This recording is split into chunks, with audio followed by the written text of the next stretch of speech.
So my name is Joppe Bos, and I'm happy to chair the very first session of the Ask Me Anything at Chess. So this is a new feature at Chess, and it gives the audience, so you guys who are listening, the opportunity to ask our guests, so experts in the field of crypto, to ask questions about their research, about their careers, or about their views. So the preferred way of asking these questions is using the dedicated chat room in Zulip. If for some reason, you cannot access the chat room or it doesn't work, you can always use the Zoom chat, of course, which is a bit more chaotic. So we really prefer that you use the Tulip chat. I will try to monitor both for questions. And then to start, it's my pleasure to host this session by hosting Ingrid Verbauwhede, who is a professor at the COSE Group of Electronical Engineering Department of the KU Leuven, where she leads the Embedded Systems Group. And as you know, she's one of the leading experts in the design of secure embedded circuits and systems. So maybe to kick the round of questions off. So I liked one of the questions Kevin posted on Tulip. So Ingrid, why would you recommend young students entering this field on cryptographic hardware and embedded systems rather than, for example, software-based systems? So what is so interesting about this subfield in crypto? Why hardware instead of software? I think the hardware community is much smaller. There is, I guess, the same amount of demand for people with this kind of expertise. There's not enough people that know both hardware and kind of the requirements to know in crypto. So knowing kind of crypto or willing to understand crypto algorithms and crypto mathematics. Over the years, I've seen, my best students often are those that have a strong hardware background, but are also willing to invest time to understand the details and the intricacies of crypto algorithms. And that way, if you understand both, you can give feedback, you can give feedback to the mathematicians, for instance, what is tough in hardware, what's not tough in hardware, how easy it's to protect something, and so on. We see quite some software or computer science people entering the hardware, trying to enter the hardware field.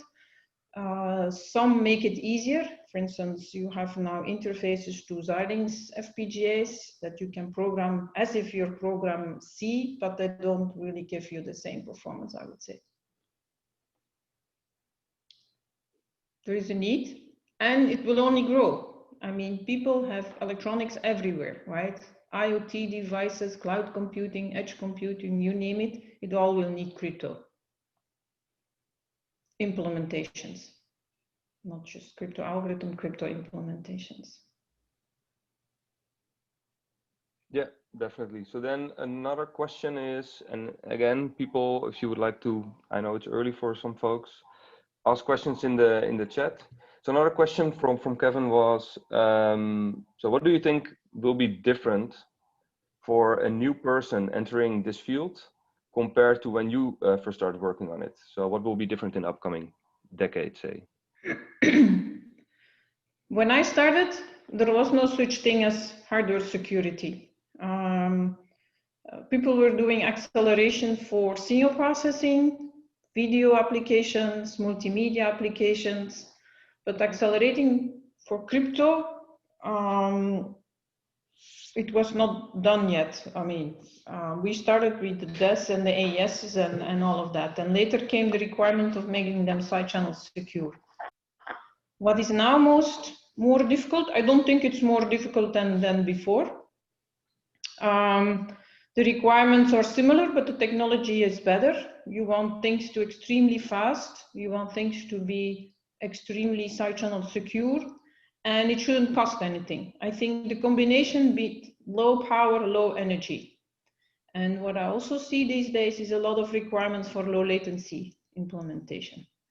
Low latency in combination with side channel security, that problem hasn't been solved yet. If you look at threshold implementations. They make so many added pipeline stages. It's impossible in hardware to get it in 1 or 2 cycles ready. Lightweight crypto, side channel secure, low latent. That's kind of a nice challenge to work on. Okay, really good. So then a bit longer question who just appeared in the chat. So public scrutiny is a crucial mechanism to ensure the theoretical security of cryptographic primitives.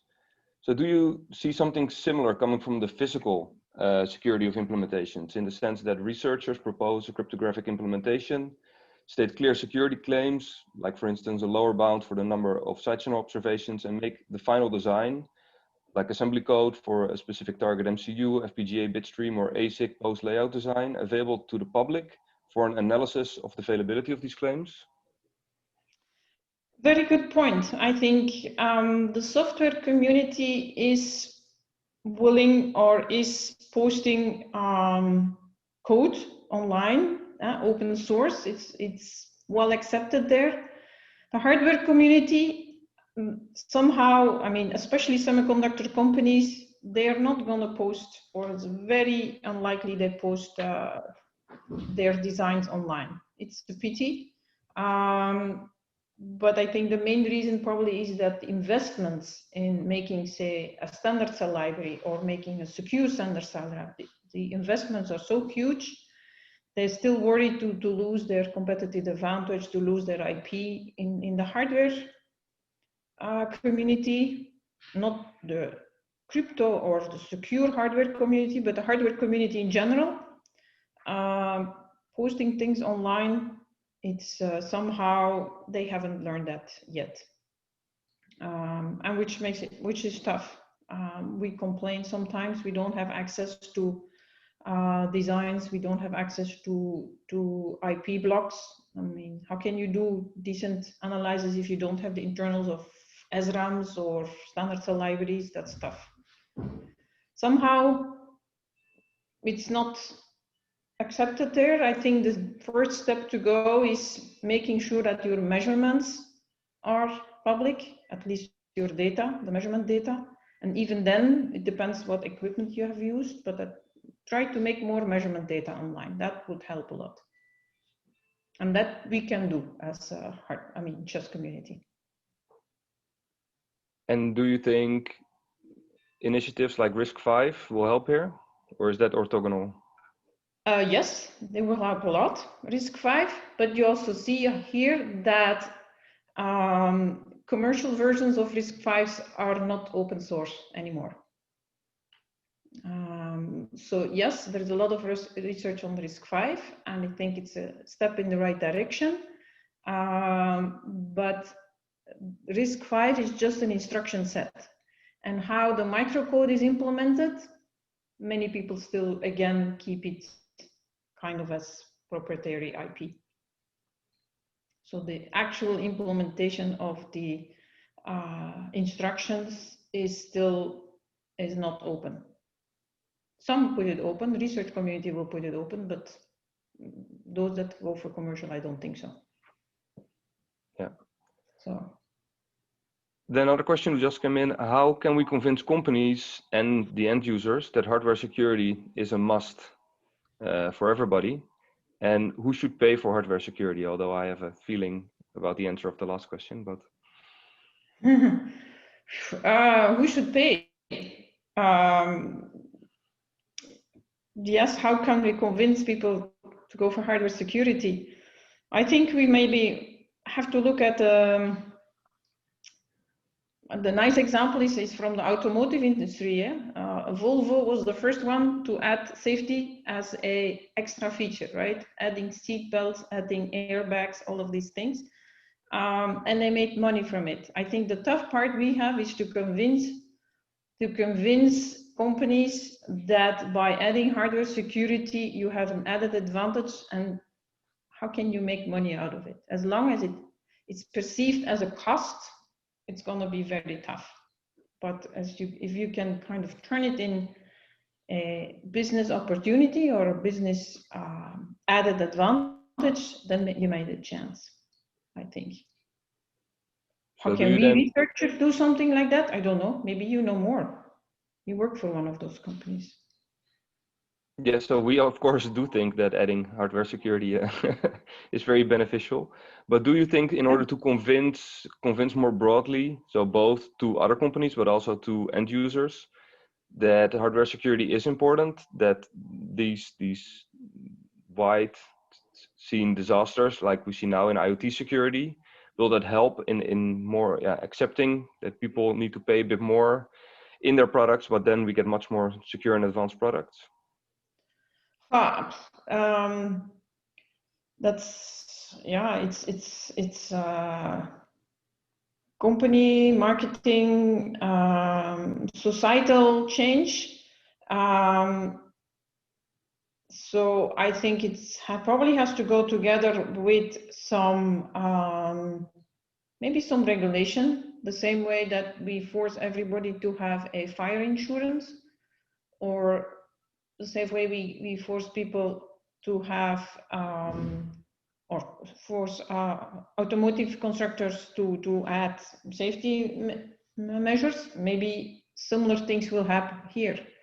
It took a while before toys became safe, right? So you cannot have toys with lead paint anymore. I mean, companies have not voluntarily removed their lead paint from toys, right? It was a combination of making people aware that that was dangerous, together with legislation that forbids to have toys with lead paints. I think similar things should have here.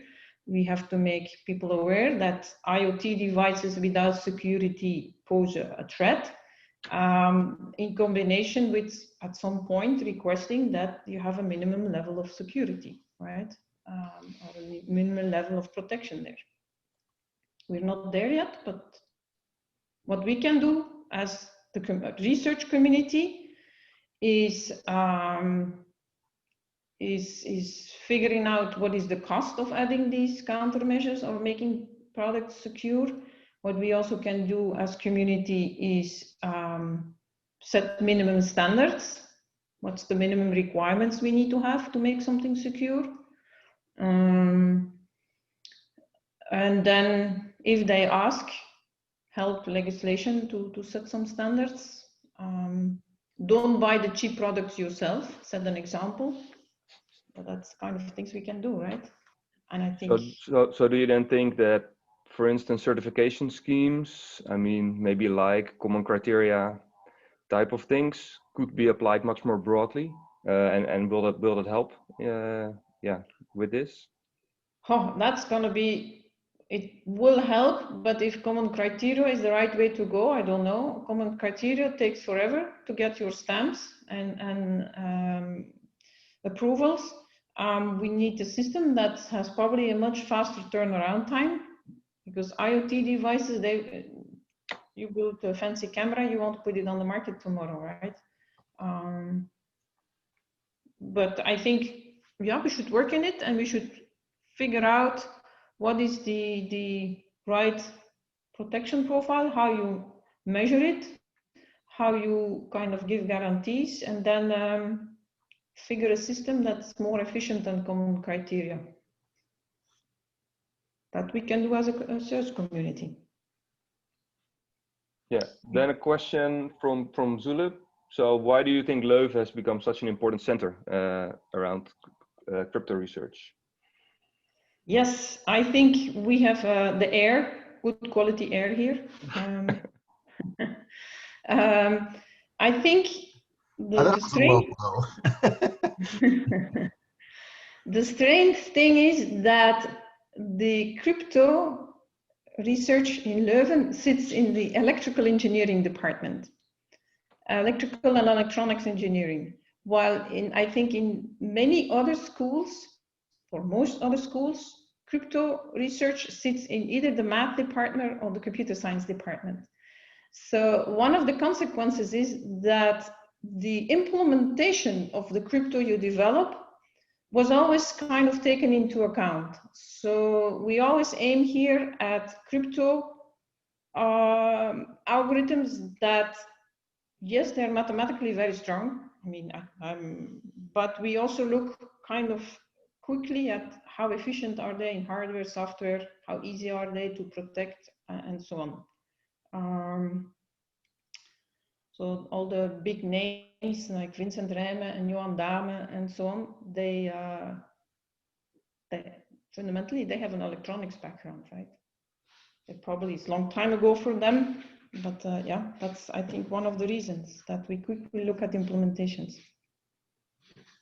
Yeah, and I think it's very good. I see now lots of questions coming in from both privately on Zoom chat and on Tulip. So I think that's very positive. So another question from Tulip. So you have a number of works related to securely implementing the new upcoming post-quantum crypto candidates for the NIST standardization process. Do you think this field is now will be mature enough such that it's ready for deployment when the standard is there? So either the hardware or the software implementations.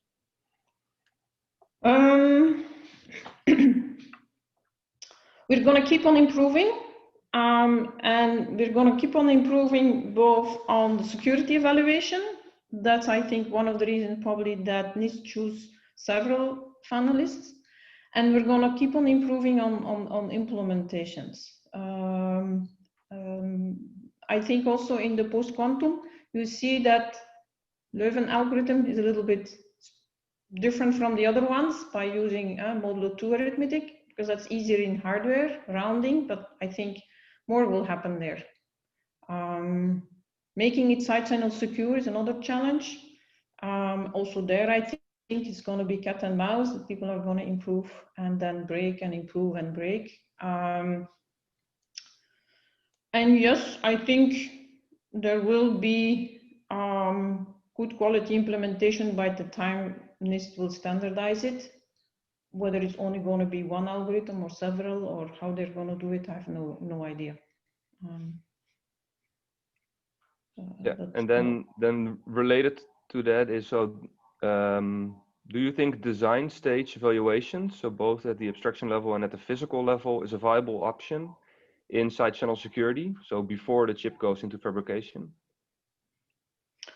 Very good question.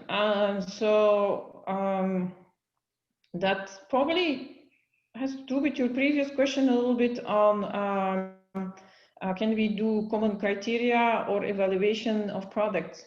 One of the tough things is these days is that side channel evaluations are only done after fabrication, and that's a very long cycle. By the time making a chip is a process of 6 months, and then it comes back and it has one stupid error. Then you have to go back and another 6 months. So it takes forever to make decent chips. And we know that we can estimate power consumption or delays, we can estimate it extremely well before we tape out. But we cannot do the same thing for side channel analysis. We can make estimates, we can do simulations. We do simulations, if we do them at the SPICE level, we can have accurate simulations, but they're probably too clean. These are results without noise. So estimation at design time, I think, is a really cool design project. It's difficult. We have one PhD student working on it, Danilo. And one of the tough things is that standard cell libraries and technology, they're using models, and those models are not yet, they're not built for side channel evaluation. And it's tough to make your own models. So that's kind of tough, because then you don't have the technology files, right? So that's going to be tough. Like, for instance, if you do timing or power estimations before you design, they use statistical models, the design tools, the layout tools. But those statistical models, they are not made with side channel resistance taken into account. They're made for timing, performance, power consumption. So things will have to evolve there. And the fact that so much is proprietary IP makes it harder, which is tough. It makes it harder for the PhD students also. It's a really tough problem to work on, because it's very tough to get access to data. And do you then think that these proprietary designs, which are kept close, will aid the protection of the chip against side channel attacks, or do you think open designs are probably the way forward? Closed designs, I mean, we've seen it with other devices that were closed and claimed to be secure, and people break them anyway because they use some poor crypto from 20 years ago. Ask Leonard about all his attacks. It just adds another barrier. It becomes black box, but once you can poke into it, you might break things. I'm more for open designs, but then in open designs, you have to find a way for these semiconductor designers to make a profit, right? It's but I'm in academia. I don't have to solve that problem. So, but you can maybe by putting things open and have it publicly verified. It might help in your reputation. It might help in improving your reputation and say, these people make really strong things. And then you still don't know, right? You don't know if what you put open is actually what sits in the product. How do you see that difference, right? You still have that issue. And XP can put things online, but then if later they make something else on the real chip, we don't know, right? Yeah. Then, so maybe final question, because time is flying already. So based on what you mentioned before about the difficulties of doing SEA evaluations in the simulation domain, does this motivate to have proofs for the implementations instead of practical investigations? And then I think it's mainly also referring, of course, to hardware implementations. Yes, it helps to have proofs. The problem with proofs is, and people have really nice mathematical proofs. The problem with proofs is that they make assumptions. They use models and make assumptions, say they make assumption on how something leaks or how something behaves. And these assumptions are tough to verify. So you should have a minimum on assumptions, like you have a minimum root of trust on when you do these proofs, and then it can help, right? Same in IP, I mean, hardware design, you have formal verification. You can have modules that are completely formally verified that they actually implement the multiplier you build or the ALU you build. These things exist, right? Also here, you have to check what is the model and what are the assumptions. We don't spend enough time on modeling, I think. And often assumptions we make both in side channel evaluations and countermeasures based on models which are kind of simple or maybe too simple. Yeah. All right. So then, I would like to, especially thank Ingrid, of course, for kicking off this Ask Me Anything sessions at Chess, and the audience for asking all these questions. Then we have a 10-minute break, and then we will continue with the second round of Ask Me Anything with Elizabeth Oswald. Thanks, everybody. And so if you have more questions, you're of course always welcome to send me emails or something like that, right? So I'm happy to answer questions. Thank you for having me. It was an honor. Yeah, it was great. Thanks, Ingrid. Bye. Bye, everyone. Bye-bye.